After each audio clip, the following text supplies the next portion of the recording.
தெபோராளாகிய நான் எழும்பும் அளவும் கிராமங்கள் பாழாய் கிடந்தன. நியாயாதிபதிகள் 5வது அதிகாரத்துல தெபோராள் சொல்லுகிறார்.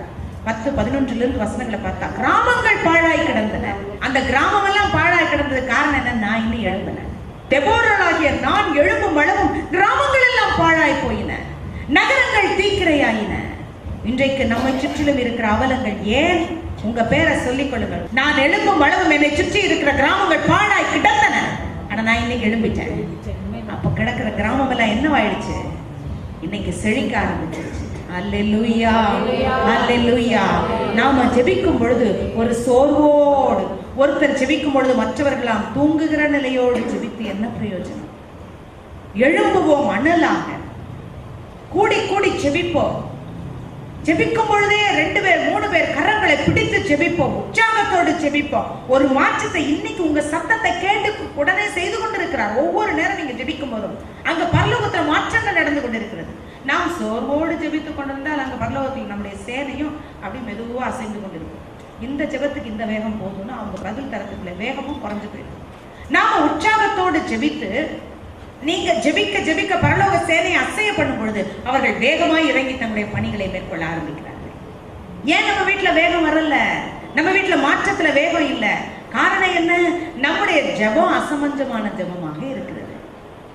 இன்னைக்கு அதனால தான் உங்க அன்பு மெய்யாகவே அதிகமாக இருந்தால் என்னை விட என் குமாரனை நீ அன்பு செய்ய வேண்டிய அவசியம் இல்லை. அதே சமயத்துல உன் பிள்ளை உன் உயிரை விட பெருசா நினைச்சு நீ அன்பு செய்திருக்கலாம்.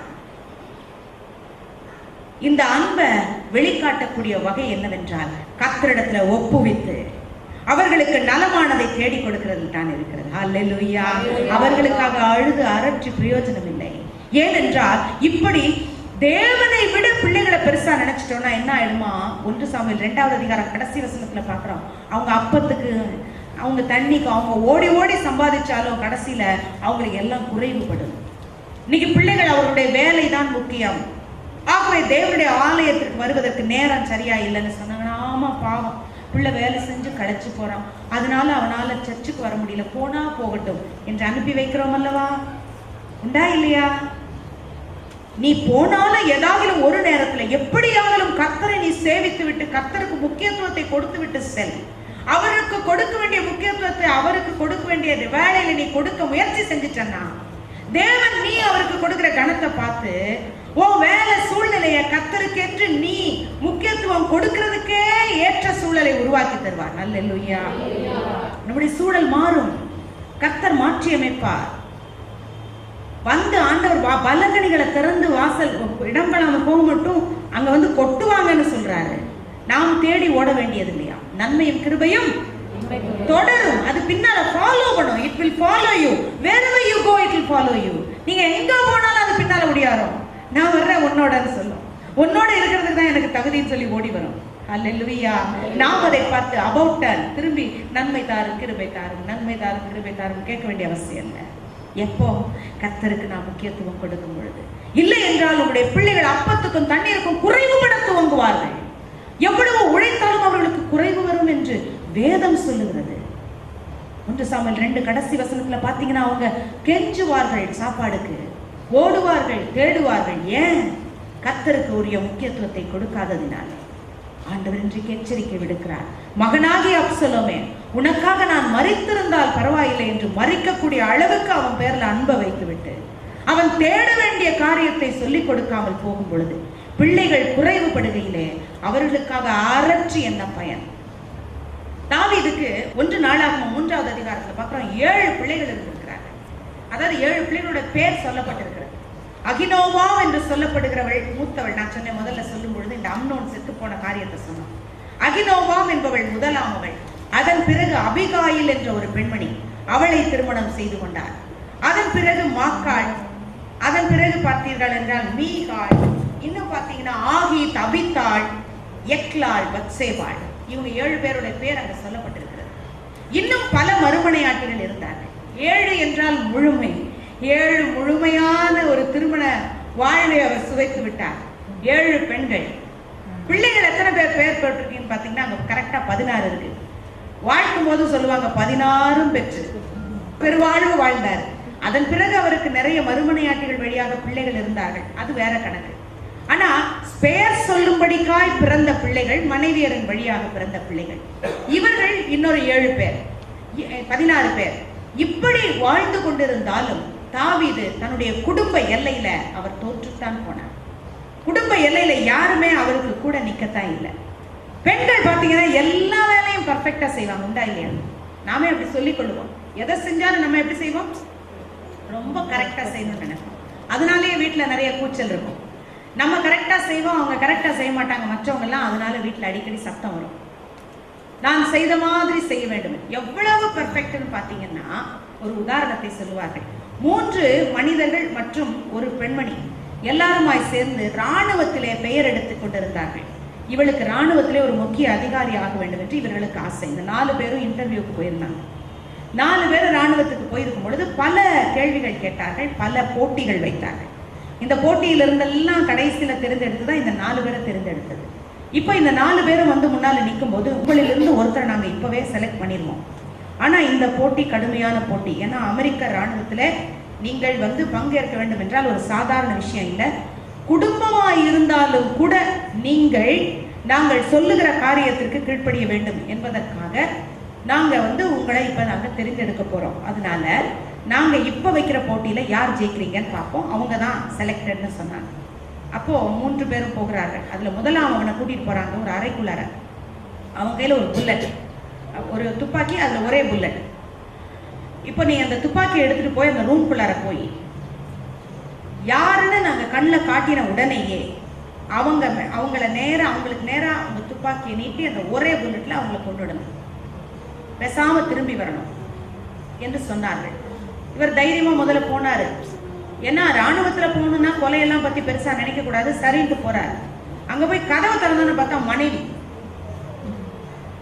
பார்த்தாரு, வெலவெலத்து போச்சு.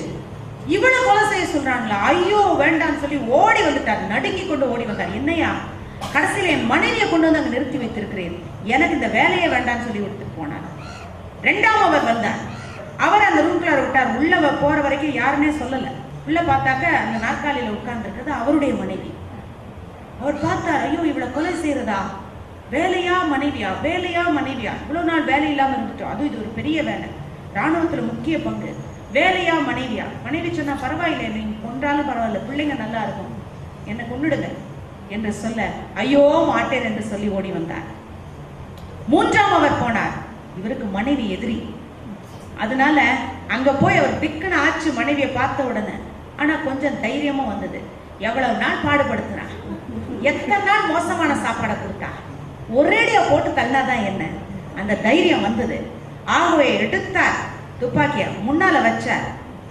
ஆனா அங்க கிளிக் பண்றதுக்கு முன்னால ச்சே என்று தோன்றியது. ஓடி வந்து விட்டார். இப்ப அம்மா போறாங்க. உள்ள போனோன்னு கொஞ்ச நேரம் சத்தமே இல்லை. திடீர்னு பார்த்தா தட்டால் தட்டால் தட்டால் தட்டால்னு சத்தம் கேட்குது. இது புல்லட் அடிக்கிற சத்தமாவும் தெரியல. என்னதான் சத்தம், என்னதான் நடந்திருக்கு யாருக்கும் புரியல. உடனே இவர்கள் கதவை உடைத்து கொண்டு உள்ளே சென்றார்கள். அங்க பார்த்தா அந்த அம்மா சொன்னாங்க, கோபத்தோடு சொன்னாங்க, யோ செய்யற வேலையை ஒழுங்கா செய்ய மாட்டீங்களா, புல்லட் இல்லாம துப்பாக்கி கொடுத்துருக்கீங்க இல்லையா, போய் அவரை ஒரே அடியா கொண்டு போடலான்னு பார்த்தா புல்லட் இல்ல. அதுல கடைசியில் அவர் உட்கார்ந்து இருந்த நாற்காலியை பிடுங்கி அவரை அடிச்சு சாய்க்க வேண்டிய ஆயிடுச்சு. பாத்தீங்களா, கொடுத்த வேலையை பர்ஃபெக்டா செஞ்சிருவாங்க. ஒண்ணு புல்லட்டே இல்லைன்னா கூட வேலை கிடைக்கணுன்றதுக்காக அந்த நாற்காலியை பிடுங்கி அவர் தலையில போட்டு கீழே சாய்ச்சு வேலையை முடிச்சேன் அப்படின்னு காட்டுறதுக்கு. எது இல்லைனாலும் பரவாயில்ல, எல்லாத்தையும் போட்டு ஒரு குழம்பை தயாரிச்சு முன்னால கொண்டு வந்து வச்சு முடிச்சு அப்பாடா என்று முடிக்கிறதுல பர்ஃபெக்ட். எல்லாவற்றிலும் பர்ஃபெக்டா இருக்க விரும்புகிற பெண்களை, பிள்ளைகள் எப்படி வளர்கிறார்கள் என்பதை குடும்பத்தையே பார்த்து கொண்டு பிள்ளைகளை பார்க்காமல் போய் தோல்வியிலே முடியாதீர்கள். கிச்சனிலேயே அடைந்து கிடந்து அல்லது நீங்கள் வேலை பார்த்து கொண்டிருந்தால் வேலையவே கட்டி மாரடித்துக் கொண்டு பிள்ளைகளுடைய மனநிலை என்ன என்று பார்க்காமல் இருக்காதீர்கள். நீங்க சொல்றீங்க எங்க வேலை சரியா இருக்குங்க, கவனிக்க முடியல எங்க பிள்ளைகளை என்று சொல்லுகிறீர்கள். ஆனா கர்த்தர் உங்களுக்கு கொடுத்திருக்கிற ஈவு இது. இவங்களதான் நீங்க பரலோகத்துல கொண்டு போய் சேர்க்க முடியும். உங்க வேலையோட பரலோகத்துக்கு போன ஆண்டவர் கோ பேக் என்று சொல்லுவார். உங்க கிச்சன்ல சமைச்ச சாப்பாடோட போய் நீங்க நின்னீங்கன்னாலும் ஆண்டவர் கோ பேக்னு தான் சொல்லுவார். சமைக்க வேண்டாம்னு சொல்லல, கட்டாயமா அதெல்லாம் அவசியம் ஒரு குடும்பத்துக்கு. ஆனா பணிகளின் நடுவிலே ஆத்தும பாரம் என்பது அதிக அவசியம். குடும்பத்தார் எதை தேடிக்கொண்டிருக்கிறார்கள், வீட்டார் எதிலே இருக்கிறார்கள் என்று தெரிவதும், அவர்களுக்காக ஜெபிக்கிறதும், அவர்களுக்காக போராடுவதும் நிச்சயமாய் அவசியம். அது இல்லைன்னா நம்முடைய இத்தனை நாள் உழைப்பிலே பயனில்லை. அகினோவாம் குடும்பத்திற்காய் உழைத்து போட்டாள். அந்த வீட்டுக்கு கல்யாணம் பண்ணிட்டு வந்த நாள்ல இருந்து அவளுக்கு அம்னோன் பிறந்தான் என்று சொல்லப்பட்ட காரியம் தவிர வேற எதுவும் சொல்லப்படல. ஏன்? அவ பாட்டுக்கு வீட்டு வேலையில இருந்தா. பிள்ளை கேடுகட்டவனாய் வளர்ந்திருந்தான், இச்சை உடையவனாய் வளர்ந்திருந்தான். நண்பர்கள் மோசமான நண்பர்கள், சொந்த சகோதரியை அழித்து போடுவதற்கு தயாராக இருந்தான், கொலை செய்யப்பட்டான். எந்த நிலையில அவன் பிக்சர் வரல. ஏன்? கிச்சன்ல முடங்கி கிடந்ததுனால. அருமையானவர்களே, நமக்கு எத்தனையோ வேலைகள் இருக்கலாம். வீட்டை சுத்தம் பண்ணணும், அல்லது கடைகளுக்கு ஓட வேண்டும், வீட்டு காரியங்கள் உண்டு, வெளியே உழைக்க வேண்டும், இப்படி ஓடிக்கொண்டே இருக்கலாம். ஆனால் குடும்ப எல்லையிலே இருக்கிற ஒவ்வொரு ஆத்மாவும் உங்களுடைய கைகளிலே இருக்கிறது சகோதரிகளே. இவர்களுக்காக நீங்கள் நேரத்தை ஒதுக்கி கூடி ஜெபிக்கிறது அவசியம். இப்படி பரிதவிக்கிறவர்களை கொண்டு வந்து ஏதாவது ஒரு இடத்துல சேர்த்து அவர்களுக்கும் கிருபை பெருக நீங்கள் உதவியாய் இருக்கிறது அவசியம். அநேகருடைய ஸ்தோத்திரத்தினாலே கிருபை பெருகுங்க. ஒரு மடங்கா வர்ற கிருபை பல மடங்காய் போகும். நான் போய் ஒரு சிஸ்டரை கூட்டிட்டு வந்தேன்னாக்க எனக்கு இருக்கிற கிருபை 20 மடங்குனா அவங்களோட சேரும் பொழுது அது 20 × 20 மாறுகிறது, 400 மாறுகிறது. நான் மாத்திரம் 20 நாள் ஜெபிச்சாலும் கிடைக்காத கிருபை இந்த 2 பேரோட சேர்ந்த போது, இது 4 பேரோட சேரும்போது 400 × 400 மாறுகிறது. நாம் இதை 100 நாட்கள் இருந்து வேண்டி பெற்றுக்கொள்ள வேண்டியதாக இருக்கிறது. அதிகம் பேர் கர்த்தருக்குள் வரும் பொழுது, அதிகம் பேர் ஆர்வமாய் கூடி ஜெபிக்கும் பொழுது, அதிகம் பேர் கரம் கோர்த்து ஜெபிக்கும் பொழுது அந்த கிருபை பெருக ஆரம்பிக்கிறது. அல்லேலூயா. அதுக்காகத்தான் பெண்கள் கூடுகையை விசேஷமாய் நாம் கருத வேண்டும்.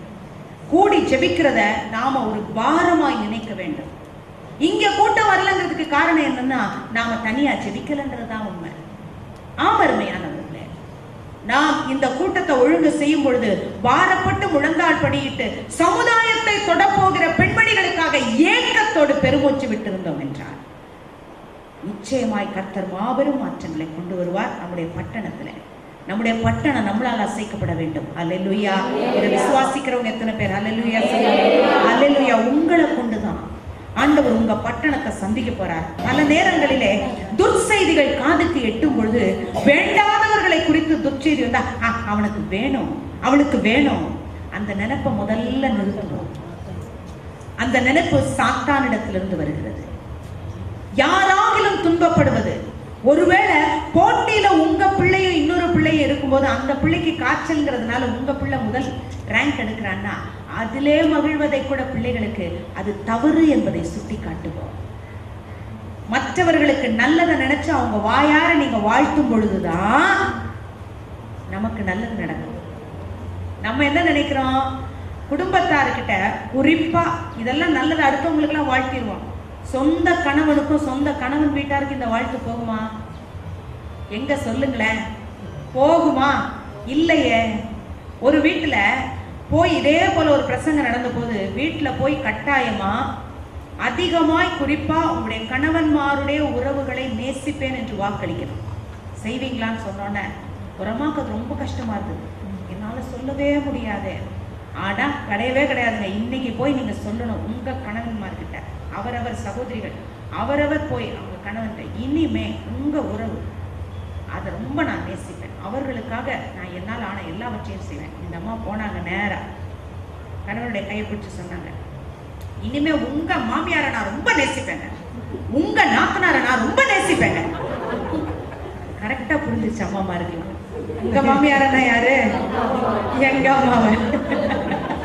உங்க நாத்தனாருன்னா யாரு? அதுதான். இப்படித்தான் நம்முடைய அன்பெல்லாம் இருக்கிறது இல்லையா?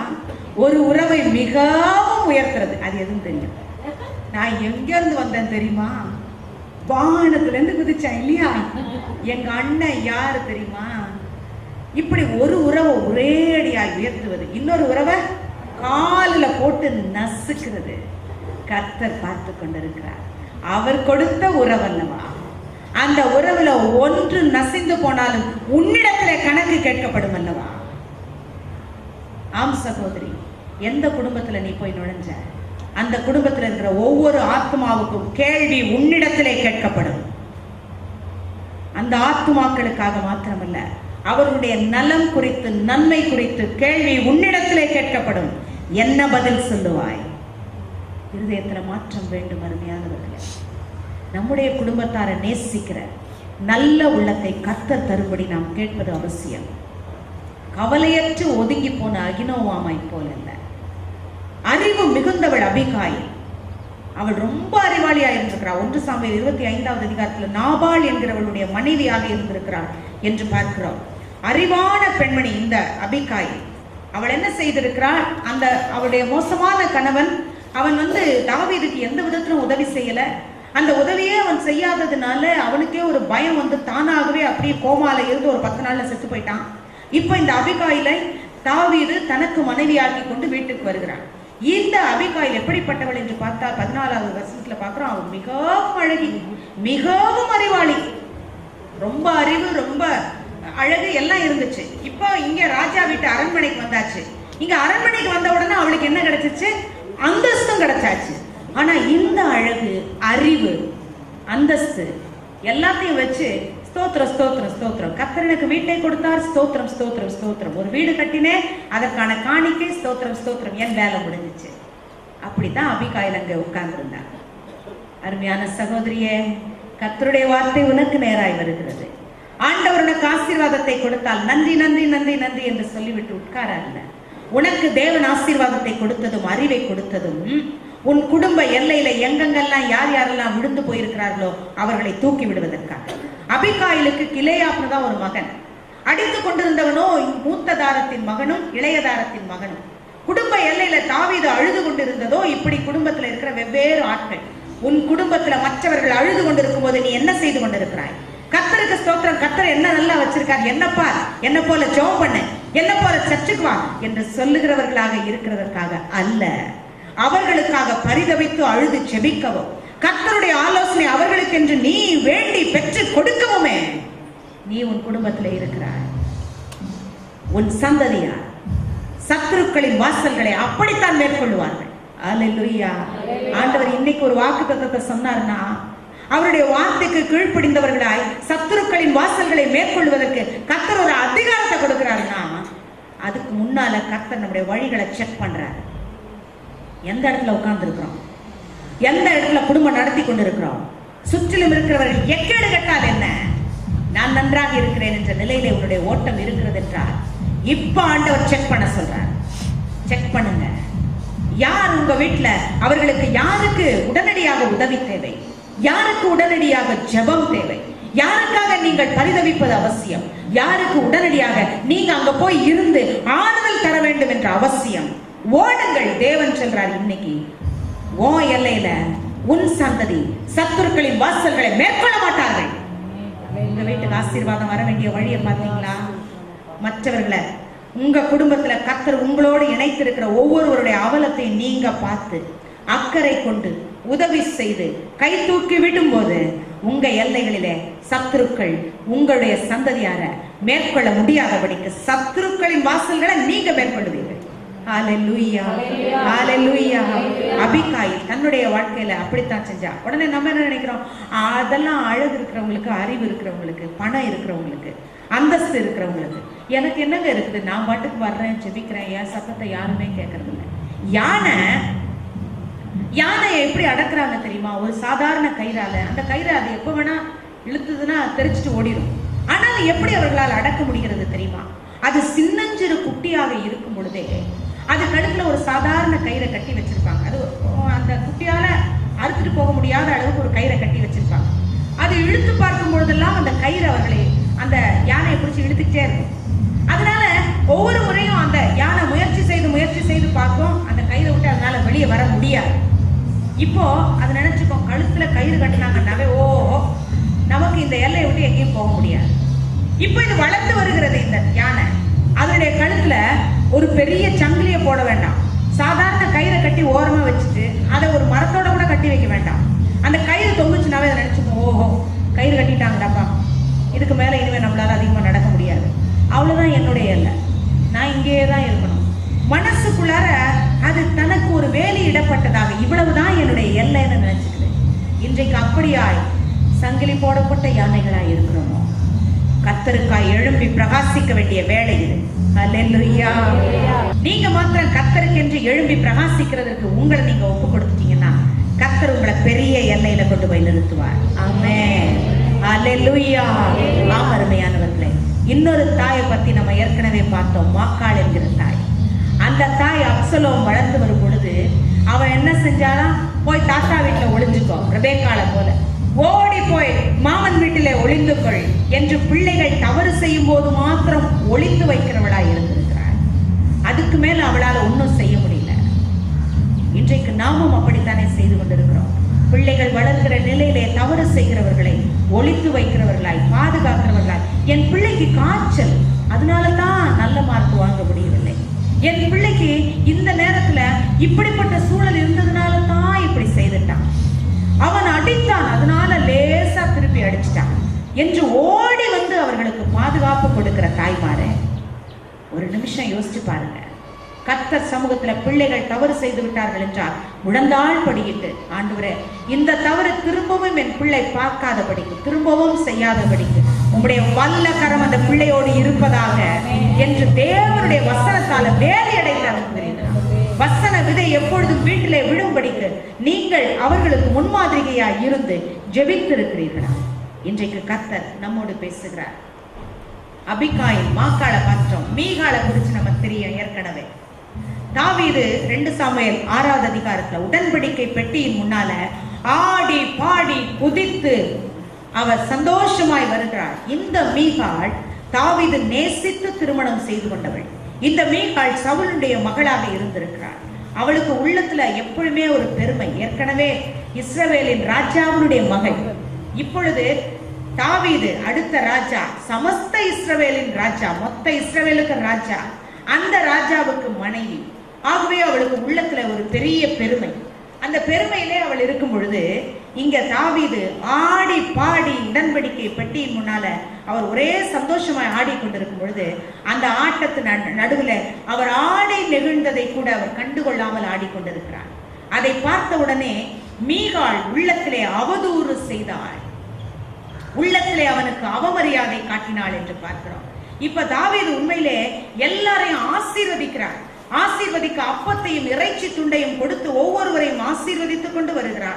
19வது வசனத்துல பாத்தீங்கன்னா, சகல ஜனங்களுக்கும் அவரவருக்கு ஒவ்வொரு அப்பத்தையும் ஒவ்வொரு இறைச்சி துண்டையும் ஒவ்வொரு படி திராட்சரசத்தையும் பங்கிட்டான். பிற்பாடு ஜனங்கள் எல்லாரும் அவரவர் தங்கள் வீட்டிற்கு போய்விட்டார்கள். இப்ப தாவீது என்ன செய்றார்? அடுத்த வசனம், தாவீது தன் வீட்டாரை ஆசீர்வதிக்கிறதற்கு திரும்புகிறார். பாருங்க, ஆவியினால் அபிஷேகத்தோட இருக்கிறார். ஜனங்களை எல்லாம் அபிஷேகத்தோட ஆசீர்வதிக்கிறார். அதனால ஜனங்கள் எல்லாம் அந்த உடன்படிக்கை பெட்டி வந்த உடனே வளமை வளமை வளமை, எங்கு பார்த்தாலும் நிறைவு, சந்தோஷம், மகிழ்ச்சி. இந்த நிறைவை ஆசீர்வாதமா தன் வீட்டுக்கும் கொண்டு போறதுக்கு தாவீது திரும்புறார். தன் வீட்டாரை ஆசீர்வதிக்க அவர் திரும்புகிறார். அவர் திரும்புறது எதுக்கு? வீட்டாரை ஆசீர்வதிக்க. ஆனா அங்க ஒரே ஒரு லேடி, ஒரே ஒரு பெண்மணி மோசமா பேசினதுனால நம்முடைய வாழ்க்கை எல்லைகளிலே தேவன் ஆசீர்வதிக்கிறதற்கு என்று அவருடைய தூதர்கள் இறங்கி வரும் பொழுது நாம வாய் திறந்து கொற்றோம் பாருங்க. பேச்சு மோசமான சூழ்நிலையில நம்முடைய வாயிலிருந்து வருகிறதான வார்த்தைகள் இருக்கிறது பாருங்க, அவதூறுகள். இந்த அவதூறுகளினால இந்த ஆசீர்வாதம் என்னவா மாறி போகிறதுங்க? சாபமாய் மாறி போகிறது. வாயின் வார்த்தைகளுக்கு காவல் வை. ஆமென். வாயின் வார்த்தைகளுக்கு காவல் வைக்கணும் சகோதரி. இன்றைக்கு கர்த்தர் பேசுகிறார். எத்தனையோ நாள் நம்ம சொல்றோம், ஆத்திரத்துல நான் என்ன பேசினேன்னே தெரியல, நான் என்ன பேசிட்டேன்னே தெரியல. ஆனா ஆண்டவர் இன்றைக்கு நம்முடைய பிள்ளைகளுக்கு நம்மை முன் உதாரணமாய் வைத்திருக்கிறார். கோப நேரத்துல நீங்க யோசிச்சு பாருங்க, இதுக்கு முன்னால கோபமாய் நடந்தவர்கள் சட்டுன்னு நமக்கு ஞாபகம் வருவாங்க. அவர்களைத்தான் முன்மாதிரியா நம்ம பின்பற்றுவோம். அப்ப நீங்க ஆத்திரத்தோடு பேசினா உங்க பிள்ளைகள் வளர்கிற சூழ்நிலையில எதிர்காலத்துல அவர்கள் அப்படித்தானே மாறுவார்கள். 1 ராஜாக்களின் புத்தகத்துல 2ஆம் அதிகாரம் 4வது வசனத்துல அவருடைய காவலை நீ காக்கணும்னு ஆண்டவர் விரும்புகிறார். அவருடைய காவலை. நம்முடைய எதிர்பார்ப்புகள் எங்கு இருக்கிறது? நாம் எதை எதிர்பார்த்து ஓடிக்கொண்டிருக்கிறோம்? மீகாள் எதிர்பார்ப்பு ராஜா பிரமாதமா பெருமையோடு இருக்க வேண்டும். நம்ம வீட்டுக்கு வரக்கூடிய மருமகளும் அப்படித்தான் நம்ம எல்லாம் இருக்கணும்னு நினைக்கிறோம். எப்படி இருக்கணும்? 50 லட்சத்தை கொண்டு வந்தா நல்லா தானே இருக்கும். வாயை பிளந்துருவோமே வீட்டுக்கு. இப்பெல்லாம் ரேஞ்ச் வேற ஆயிடுச்சு. 1 லட்சம் 2 லட்சம் எல்லாம் இல்ல. என்ன செய்யணும்? 50 லட்சத்துக்கு ஒருத்தி வீட்டுக்குள்ளார வர்றான்னா எதையாவது கவனிப்போமா? நல்ல வேலை, நல்ல அந்தஸ்து. இதோ வீட்டுல, அந்த வீட்டுல இருந்து 50 லட்சத்துக்கு ஒரு வீட்டை கொடுக்குறாங்க. வேற என்ன வேண்டும் இல்லையா? அப்போ 50 லட்சத்துக்கு வீட்டுக்கு எது வரும்? பூதம் தான் வரும். ஆமாங்க, நம்ம எதிர்பார்த்திருக்கிறது வேற எதுவும் வராது. வீட்டுக்கு எது வரும்? பூதம் வரும். இன்னும் சிலர் எதிர்பார்ப்பாங்க, என் மகன் ராஜா வாட்டம் இருக்கான், சுண்டுனா ரத்தம் வரணும், அப்படி பொண்ணுதான் வேணும். மற்றவங்களுக்கு நான் தண்ணியா வரும். பாருங்களேன் ஆசையா. இப்படித்தான் வாழ்ந்து கொண்டிருக்கிறோம். கர்த்தர் இன்றைக்கு நம்மோடு பேசுகிறார். ஜெபிக்கிற பிள்ளைகள் நம் குடும்பத்தோடு வர வேண்டும். இப்படியா நீங்க ஜெபிச்சது உண்டா? வேற எதையும் நான் எதிர்பார்க்க மாட்டேன், கர்த்தரை அறிந்த பிள்ளை என் வீட்டோடு வர வேண்டும். என் ஆண்டவரே, நீர் அப்படி என்னை ஆசீர்வதியும்.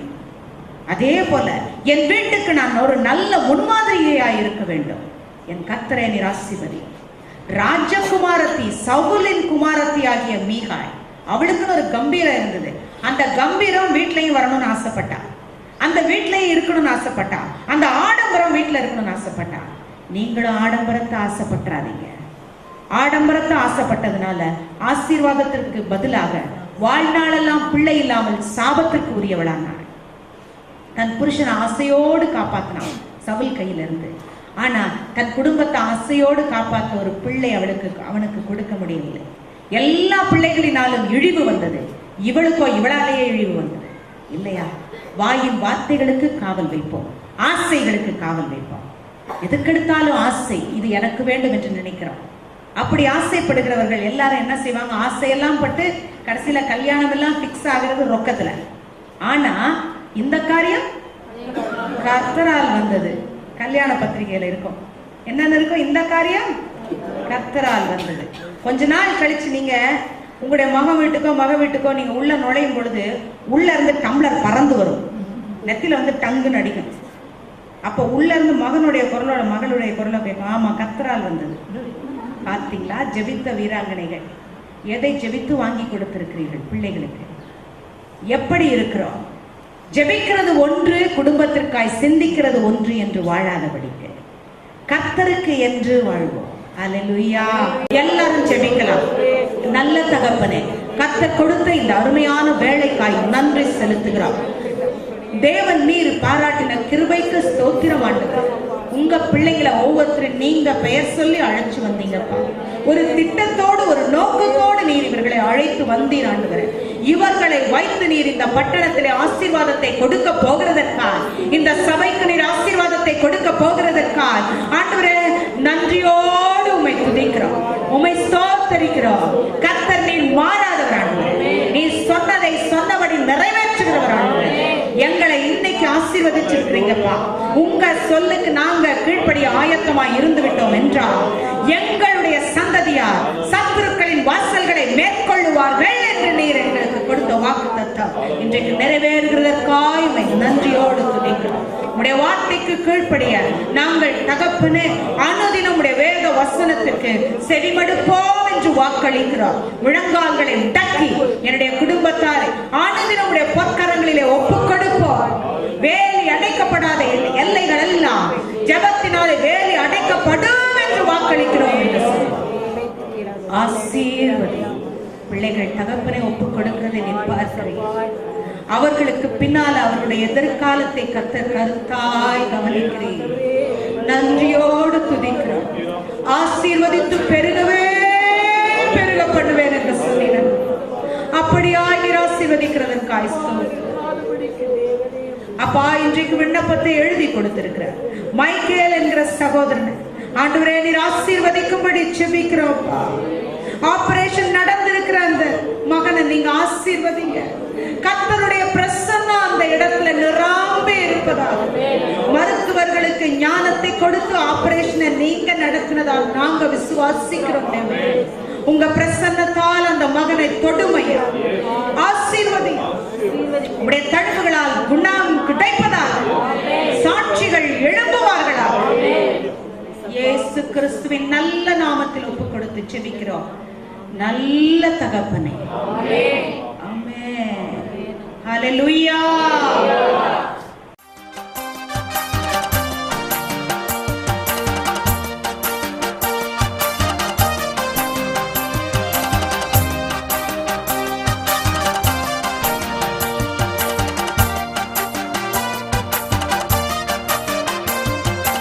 உன்னை நான் ஒருபோதும் மறப்பதே இல்லை, உனக்காக உன்னில் இருக்கின்றேன். உன்னை நான் ஒருபோதும் மறப்பதே இல்லை, உனக்காக உன்னில் இருக்கின்றேன். உன் அன்பன் இயேசுவே நான் இருக்கின்றேன், உன் அன்பன் இயேசுவே அருகில் இருக்கின்றேன். உன் அன்பன் இயேசுவே நான் இருக்கின்றேன், உன் அன்பன் இயேசுவே